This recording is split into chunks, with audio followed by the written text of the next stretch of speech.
The clouds parted over the Isles of Boreas. It was time to choose. The rebellion was in trouble. Ravens were scouting for the secret rebel base. They needed a game changer. Pieces of the Sky Ripper had surfaced. Or so a scholar in the mountains had told him. Surely the weapon that banished the lost gods could defeat the Emperor. Also, a temple had risen out of empty desert. The Emperor had brought the Sky Ripper pieces up out of ancient burial by his obscene rituals. Could this be where the Iblis Stone was hidden? Someone better get it before he does, thought Renato. And also, his old friend Lapino needed rescuing. Of course, Renato had a pretty strong suspicion that Lapino had betrayed the rebellion. But could Renato really leave an old friend to the Ravens?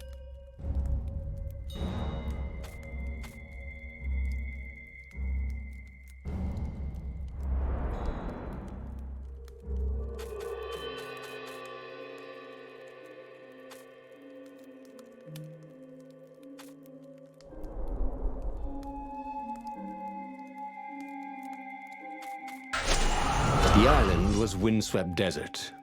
No one went there except ostriches and ostrich hunters. The Iblis Stone. It sounded ominous. It sounded powerful. If the Emperor was searching for it, it must be dangerous. And so, Bernardo went ostrich hunting.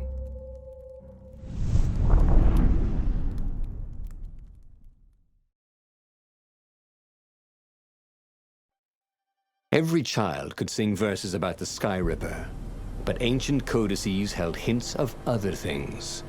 A stone that ate souls, a ruby that drank blood, a jewel only a righteous man could give away. Were all these things the Iblis Stone? Long hidden in a buried temple? Another ancient item that was only resurfacing now? Drawn up from the deeps by the Emperor's horrific rituals? I wonder what I could make with all these sword crafting materials, thought Renato.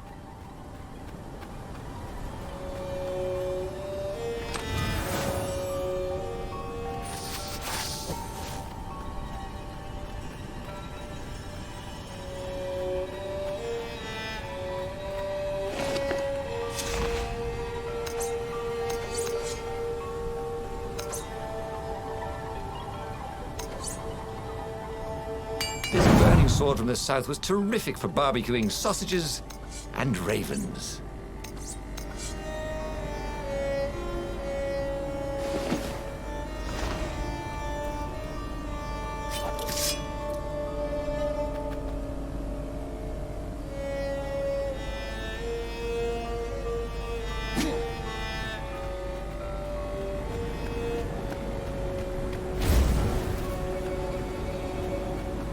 Renato distrusted doors that opened automatically, especially after being buried for millennia.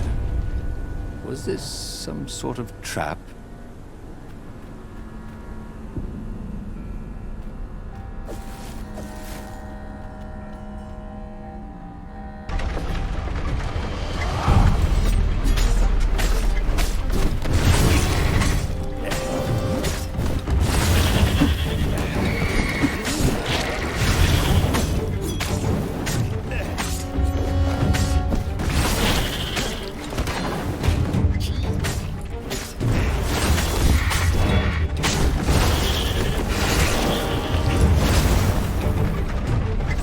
Ravens were already here, cawing in frustration.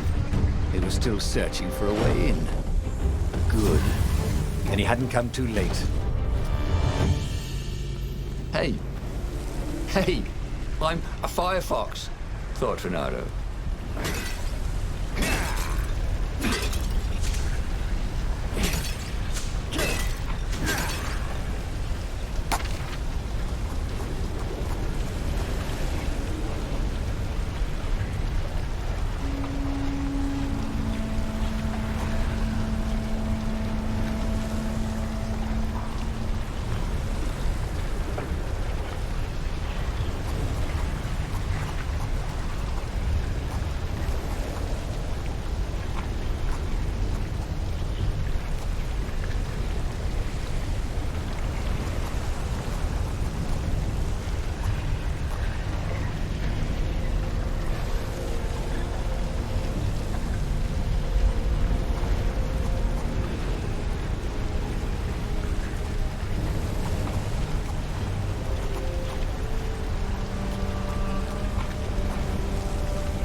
Cool.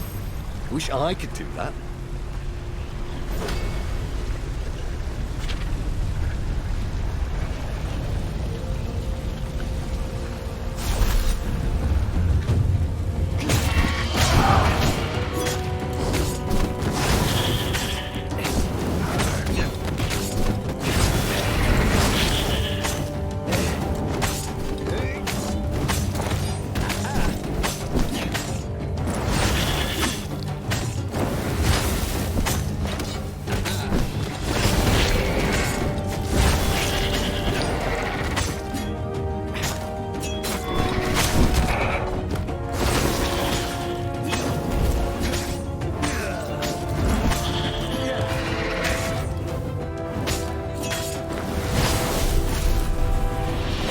Ready to take on new powers.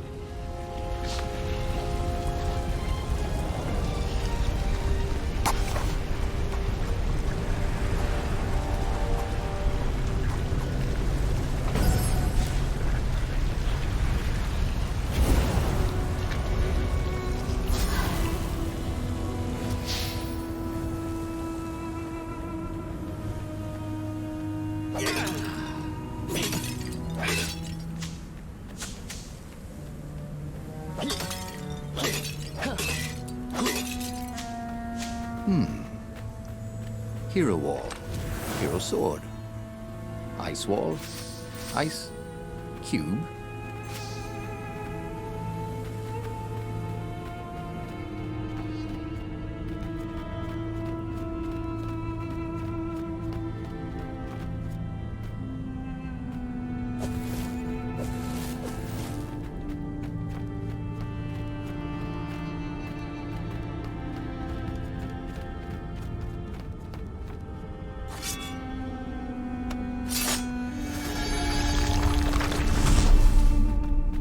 He wished there were more pylons he could use the hook on. He really needed to construct additional pylons.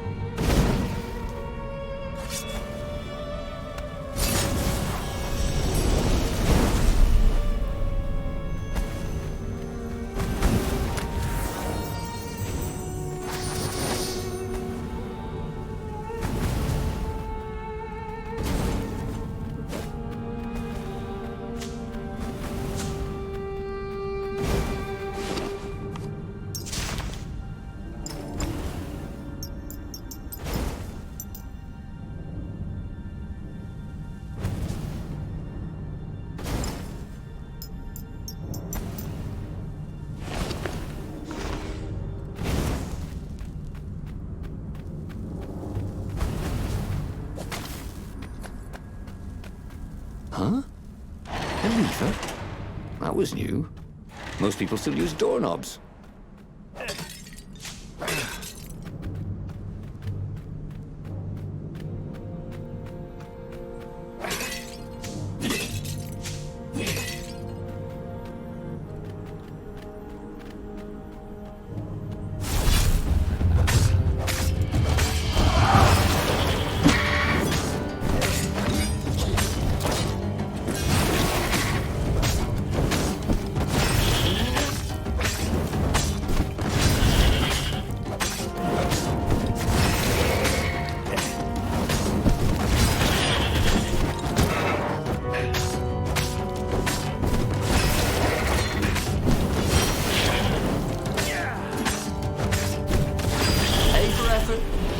For dead.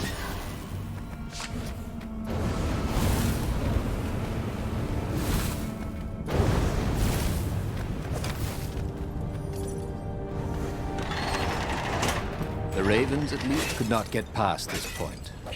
Obviously, the temple builders knew how to deal with tomb raiders.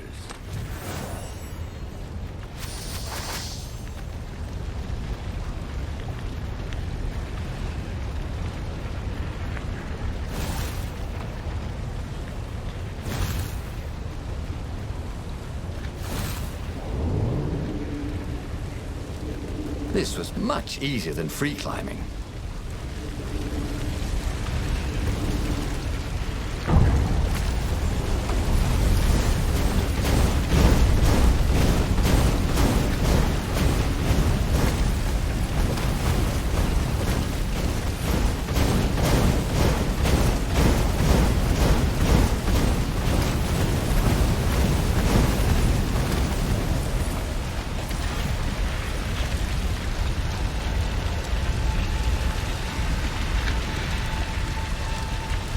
It was a stone of the purest blackness. It reflected no light, like a void made solid. Nervous, he picked it up. I can make you mighty. Who said that? Give me blood. It was the stone, eager, thirsty. Kill the Emperor's daughter.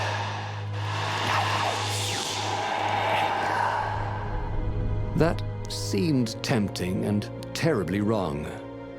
Zenobia was the Emperor's greatest general and a potent witch.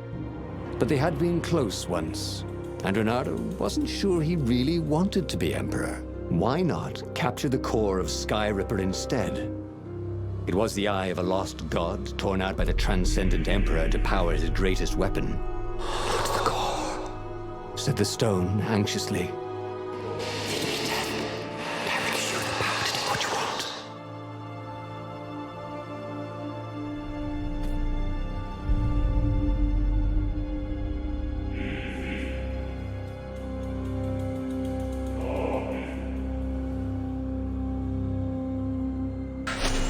The stone bothered him. He hated being told what to do. Wasn't that why he joined the rebellion? Wasn't that why he'd refused to be a soldier? He'd agreed to come on board only if he could freelance. The stone felt a bit clingy. The sage Calaveras had told him where to find the Sky Ripper, a weapon capable of challenging the gods. Even without its armature, the core would still possess great power. He would go there.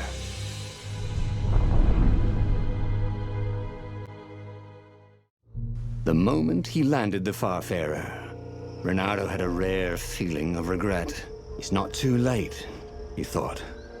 He could turn around and sail for Zenobia's island. He frowned. Wait a minute. He didn't want to kill Zenobia, did he? Sure, technically she was the enemy, but they'd been at sword food school together. They'd never been lovers, but somehow they'd been closer. She'd told him every secret about herself. Except the biggest one, that she was the Emperor's daughter. No.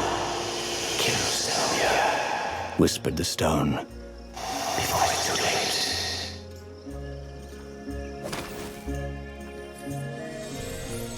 Whee!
There was something sour in the air. Like the earth had ruptured over something that had been fermenting for a very long time.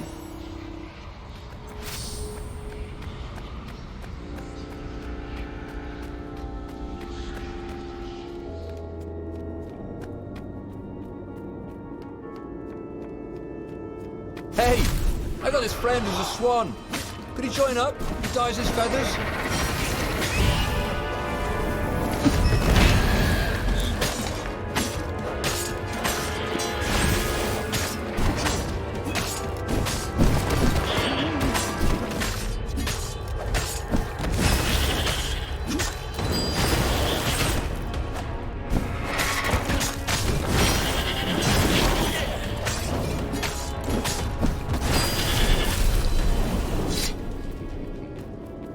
The stone hadn't lied about what it could do for him. With each raven he cut down, he felt a jolt of power flowing into his arm. You're weak. whispered the stone. The core will kill you. Are you afraid of it? No, don't be ridiculous. It chuckled. But it's unstable. It will poison you if so much as carry it. And if you try to use it, it will explode catastrophically. Reynardo did not trust rocks that talked in his head. He went onwards.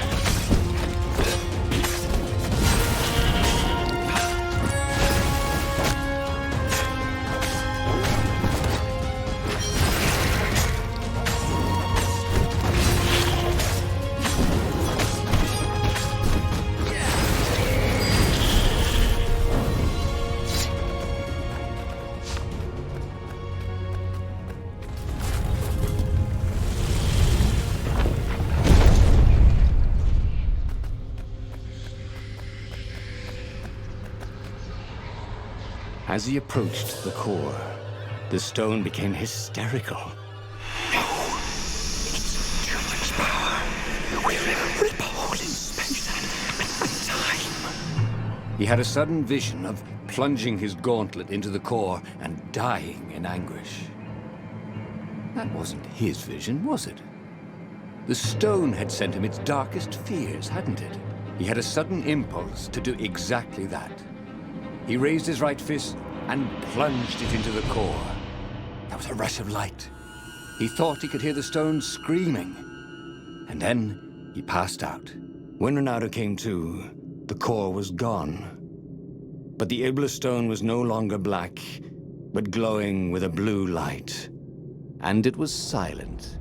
"I can't hear you," he sang out, and "You?" It didn't answer. "Ha!" he said. He had defeated the demonic gem with the power of his mind. He felt invincible.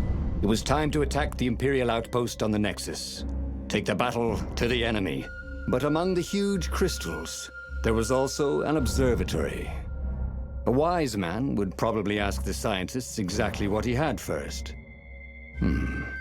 How wise was he?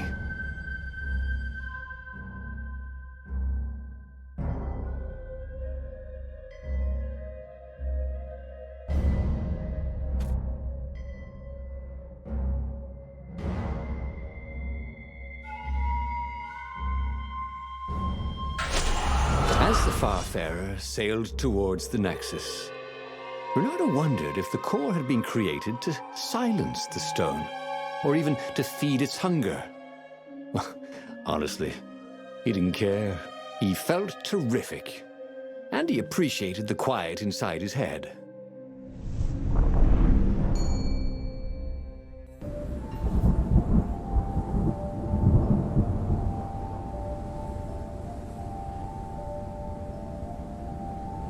The Nexus was infested with ravens, but that didn't bother Reynardo.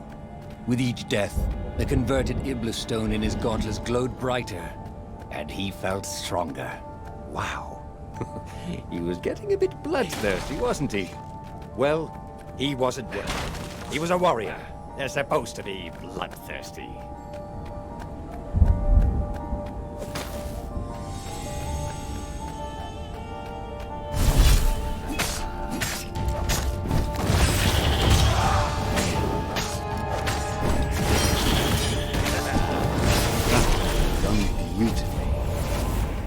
Bard when you needed one.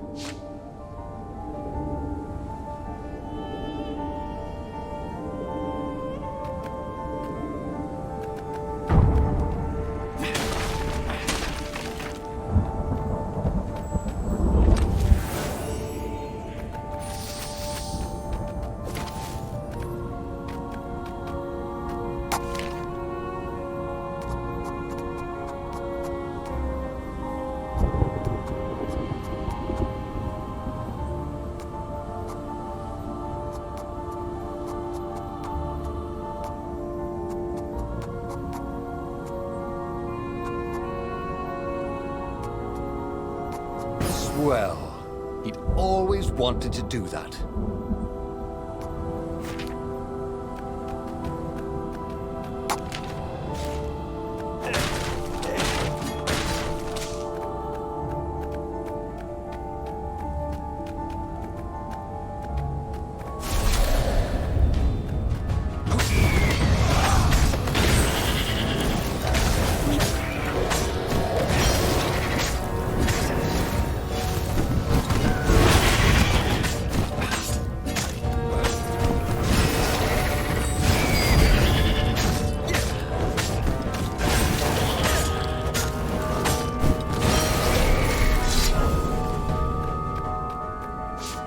The core, absorbed in the stone, was doing its job perfectly. Renato could feel a little eldritch jolt every time he downed a raven, but then it flowed into the glowing stone the way water flows down a riverbed. It all felt perfectly natural, as if all his life, this was what he had been meant to do.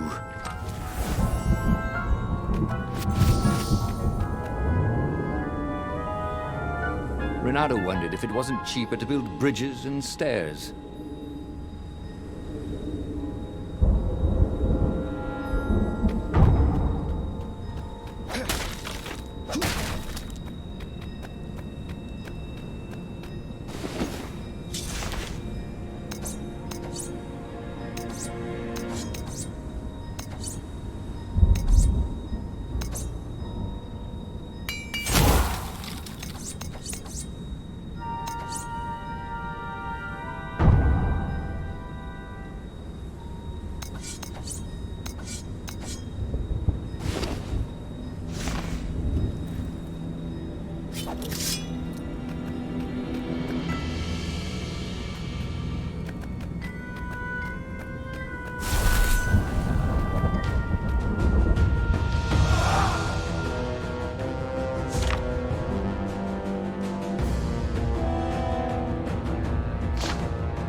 Renato tore through the last remaining guards at the outpost like hot coffee through snow.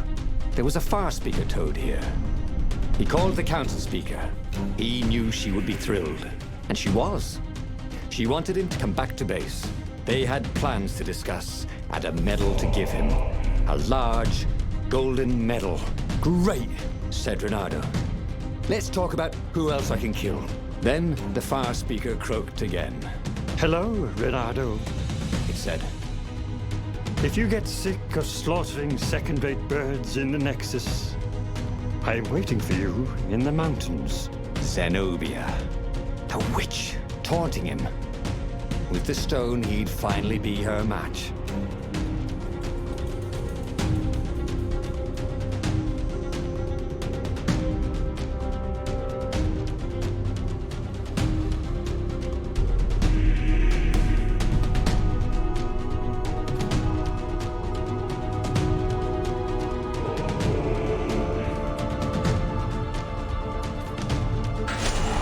Zenobia was taunting him.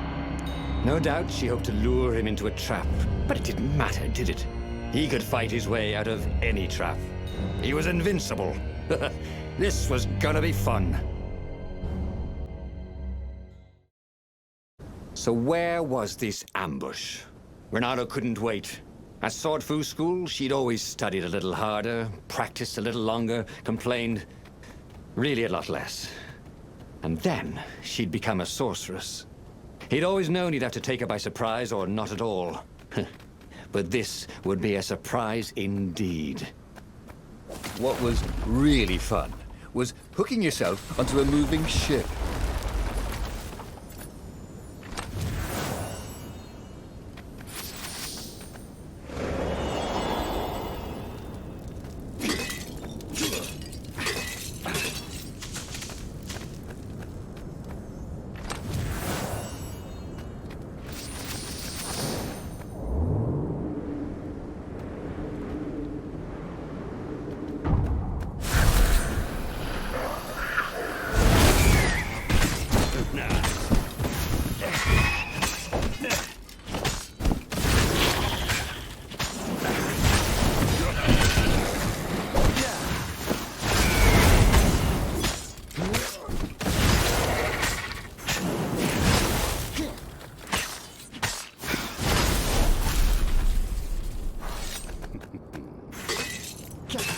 The mountain paths were infested with ravens.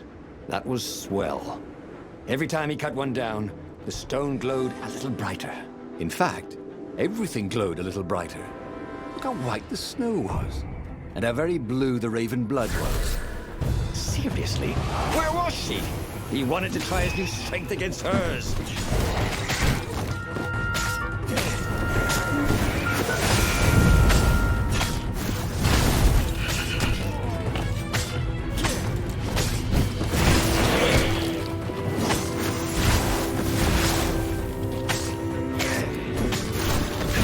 Chill out.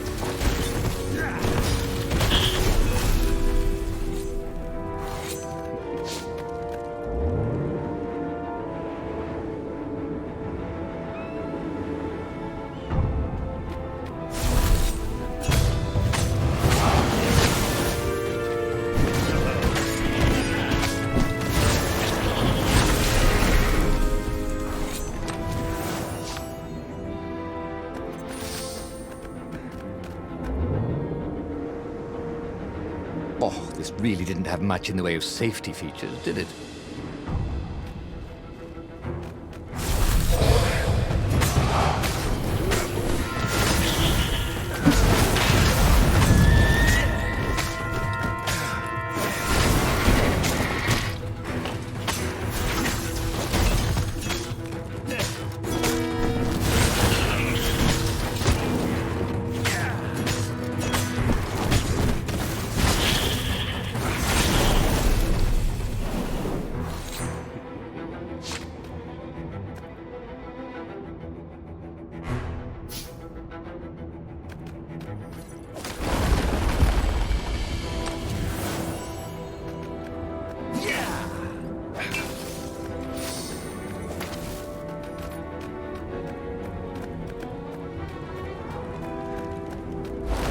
He was practically sure he'd find something useful in one of these things.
Is a very cool sword, thought Renara. No, seriously. He couldn't feel his paw anymore.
What was the point of this gate? Did they think no one would notice the lever?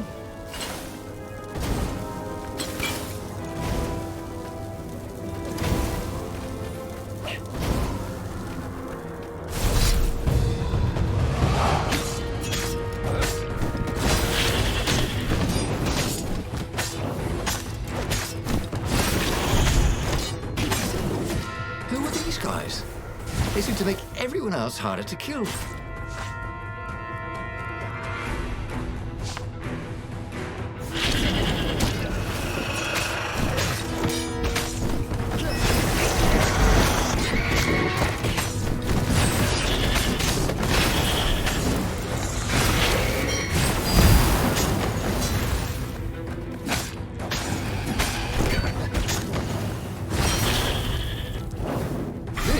Could be the new aerobics craze. Am I right?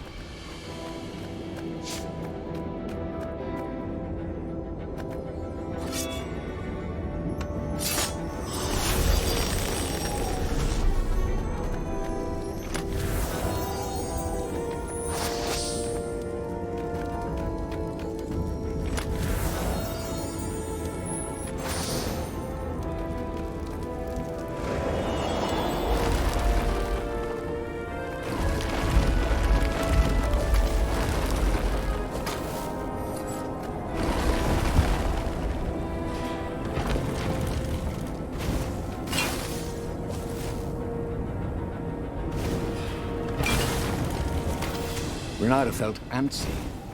He found a source of great power. But instead of joining with the rebels, he was on a fool's errand the Emperor's daughter had sent him on. The rebels were preparing a last-ditch attack against the Imperial fleet, counting on Renato to show up in time. Would he be too late?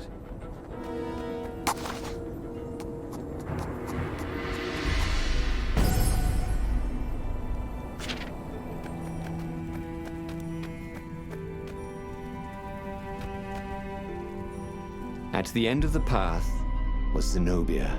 I thought you were going to ambush me, he said, a little put out. I owe you better than that. Well, what are we waiting for? That, she said, as a dropship poured a bucket of green liquid on his head. Drowsy gas. You can't stop me with drowsy gas, Zenobia. My power's too strong. Zenobia? Where was she? When he awoke, he was staring up at the sky. Zenobia looked down at him, brooding. I probably ought to kill you, but that'd be a bit tawdry, wouldn't it? She was tossing the glowing stone from paw to paw. This is pretty. Zenobia! He shouted, and then he fell back into sleep. Renato woke up on the Farfarer.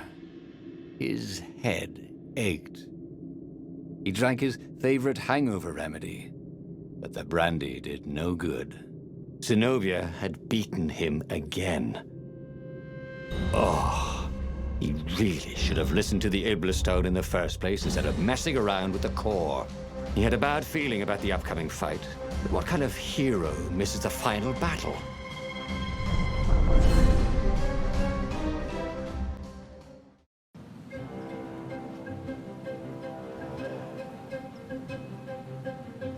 Renato was bruised and tired. He wasn't looking forward to killing ravens. It didn't even seem scary. It felt like a chore, like sweeping the practice room at swordfish school, which he'd done his best to leave for Zenobia whenever he could. What would she do with the glowing Iblastone? That should terrify him, shouldn't it? But he just felt dull and stupid as he carved his way towards probable doom.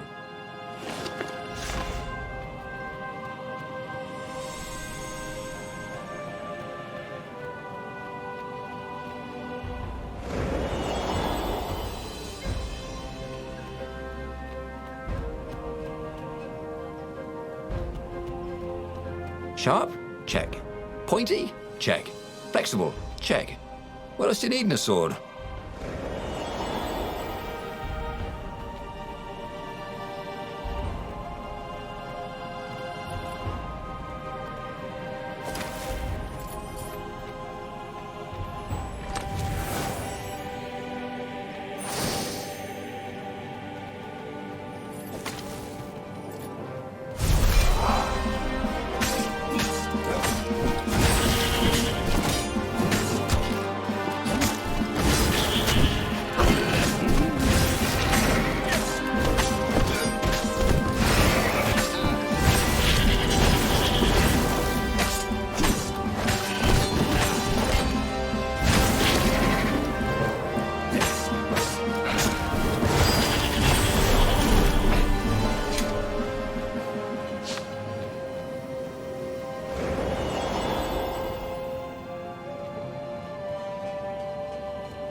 If they didn't want their things broken, they really ought to make them stronger.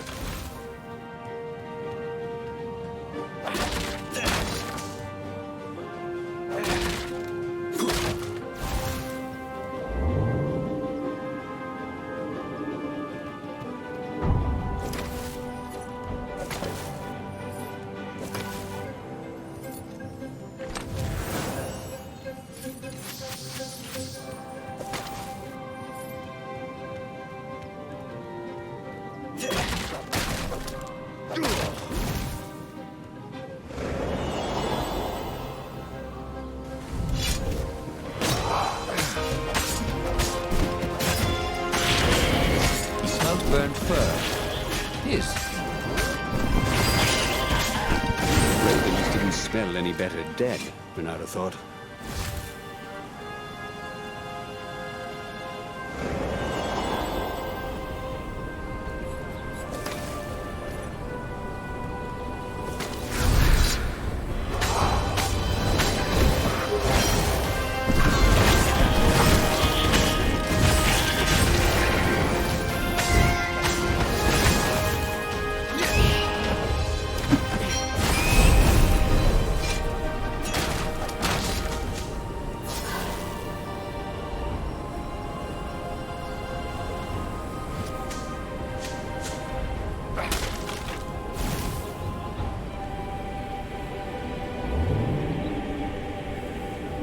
Imagine if you built a house on one of these things. Oh, that would be amazing. It would be like having a boat.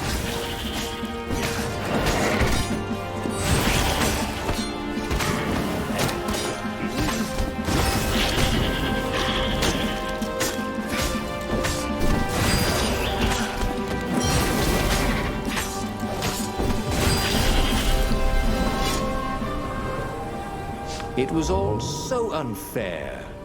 He'd wanted to protect himself, protect the world from the Everstone's hunger for blood and souls. And all he'd done is get mugged. Next time he owned a supernatural artifact that wanted tribute, he'd serve it champagne and caviar.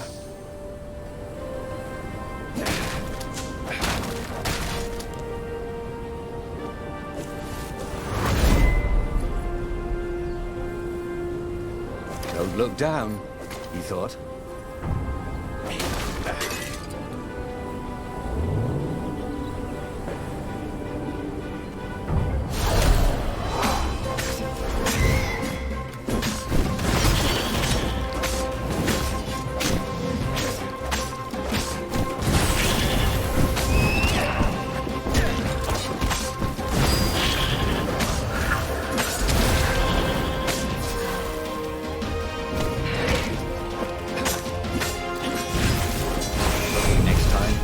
Stay away from the other guy's sword, you know?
Zenobia was cleaning blood off her sword and weeping. It's so hungry. I can't stop killing, she said. But I fed at the core of the Sky Ripper. And now he's hungry again. She wept. It was true. The Iblistone was black again. A void that seemed to suck all the light out of the sky. Take it from me, Renato. While you still can. Okay. I'll take it, he said. Yes, he thought. This is what it means to be a hero. To save the soul of even his old enemy when it looked like all was lost. He stepped forward to accept the sword from her outstretched hand. She flipped the sword, and the blade went into his gut. As the Iblistone sucked his soul into its infinite darkness, he could vaguely hear a voice, something like Zenobia's chuckle. Sucker. Renato stared at the book. He was still alive. Again. And still only flying away from burning Ubar. Had he lived that adventure? Or only dreamt it? Had he really died? It felt so real, not like a dream at all. And he'd lost again. Oh, he hated that. But he had made different choices. And he'd lost in a different way. It was the book, wasn't it? Oracles showed you your destiny. But this was showing him different ways he could die miserably. Thanks a bunch, book, he thought. But these were destinies that he did not have to fulfill. But he'd learned another true thing. The Iblistone was evil. It would try to corrupt anyone who used it.